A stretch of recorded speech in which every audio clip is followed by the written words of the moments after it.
दादा संजय राऊत यांचं नरकातलं स्वर्ग. नाही, मी त्याच्याबद्दल काही बोलणार नाही. मला काही बोलायचं नाही. मी पुस्तक वाचलेलं नाहीये. मला नरकाचं माहिती नाही. स्वर्गाचं असेल तर मी सांगेन. व्यवस्थित चालवण्याची धमक आहे. त्यांना सर्वांनी मतदान करावं असं आव्हान. दादा वळवाचा पाऊस जास्त पडतोय गेली. वळवाचा पाऊस तुम्हाला सगळ्यांना माहिती आहे की मधल्या काळामध्ये हवामान खात्याने अंदाज वर्तवलेला होता 12 का 13 ह्याच्या जिल्ह्यांच्या मध्ये हाय अलर्ट सांगितलेला होता आणि तशा प्रकारचं एक वातावरण आपल्याकडे झालेलं आहे. उन्हाची मधल्या काळात तीव्रता जास्त होती, ती आता कमी झालेली आहे. पण उन्हाळी पिकं ज्यांची आहेत, विशेषतः कांदा असेल किंवा अशी काही पिकं आहेत, त्याचं नुकसान होतं आहे आणि काही पिकांना म्हणजे ऊसासारख्या पिकाला त्याचा फायदा होतो.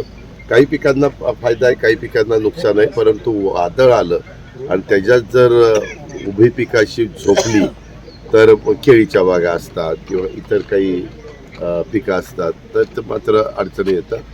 मी कालच विभाग आयुक्त पुण्याच्या माझ्या मीटिंग होत्या खरीपूर्व हंगामाची. त्याच्यामध्ये मी त्यांना सांगितलं की विभागात तरी सगळीकडं सूचना जिल्हाधिकाऱ्यांना द्या.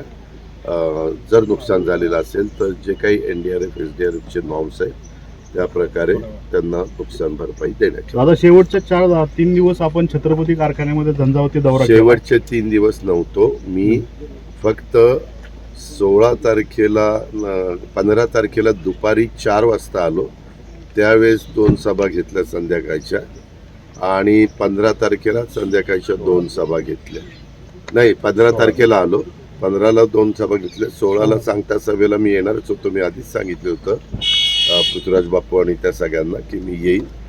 आणि माझं सुरुवात छत्रपती कारखान्यापासून झाली. मी इथला सभासद आहे. माझे वडील सभासद होते, माझे आजोबा सभासद होते, आमच्या परिवारातले अनेक जण इथले सगळे सभासद होते.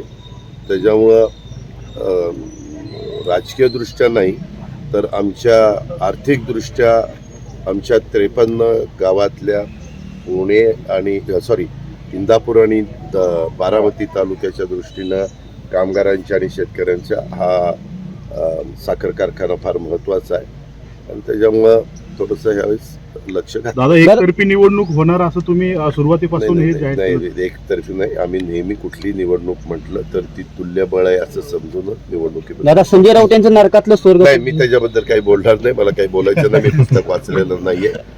मला नरकाचं माहिती नाही. स्वर्गाचं असेल तर मी सांगेन. ABP माझा, उघडा डोळे बघा नीट.